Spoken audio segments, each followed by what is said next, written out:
In this guide, I'm going to show you guys how to keep your Wells Fargo credit card account active.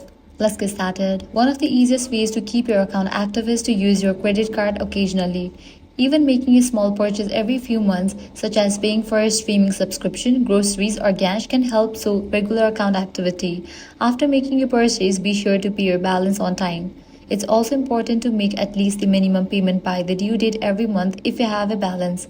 Paying on time helps you avoid late fees, protects your credit history, and keeps your account in good standing. If possible, paying your full statement balance each month can also help you avoid interest charges on new purchases, depending on your account terms. To make sure you never miss a payment, consider enrolling in autopay through the Wells Fargo mobile app or online banking. You can choose to automatically pay the minimum payment, the statement balance, or another eligible amount each month. Lastly, continue following the terms and conditions of your credit card agreement.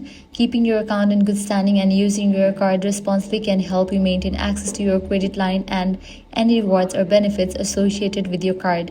That's it. If this guide helped you out, do not forget to like, share, and subscribe.